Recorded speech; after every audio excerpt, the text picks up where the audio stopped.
Imagine this. You're at a D&D table. You've finished fighting a group of goblins and then the DM says the following.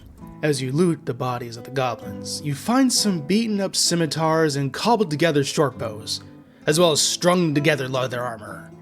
Finally, on one of the bodies, you see a charcoal drawing. It appears to be of the goblin slain, their partner, and another goblin that appears to be smaller and younger.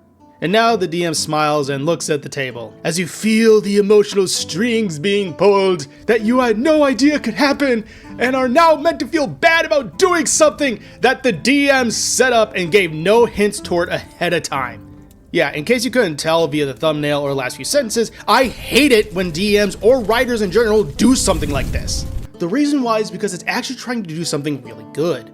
Make the world a bit more muddled and add some complexity to the given narrative.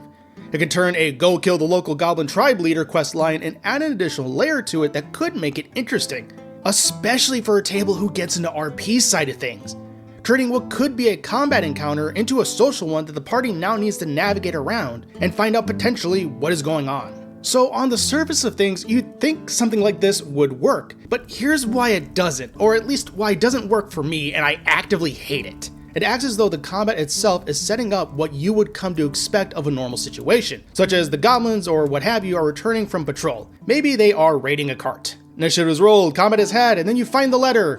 You see the problem? It's trying to subvert your expectations by emotionally manipulating the players into feeling something. It lures the party into thinking everything is as it should be, and then says, no, don't you feel bad? For having them do something that the DM basically told them to do, rather than showing them what is really going on prior, or at least hinting at it. So let's take a look at that scenario beforehand. If the party is stealthy and hasn't been detected, if a player asks for a perception check, have them roll one, or just call for one in general. This kind of check won't be out of the ordinary for this situation. The party sees that the goblins are either carrying or packing up, well, more than their current numbers would justify. Perhaps what they're carrying seems to be more forged, or if they're at a cart, it seems that they are taking what's left over. These methods could clue the party in if you wanted to have them encounter a small scouting unit that there is more at play. On the flip side, you have them make it to the goblin camp, encountering other things along the way, such as travelers who had little to no trouble with the goblins or a nearby camp, and similar type scenarios. Then when they get to said camp, the party finds it to be functioning normally,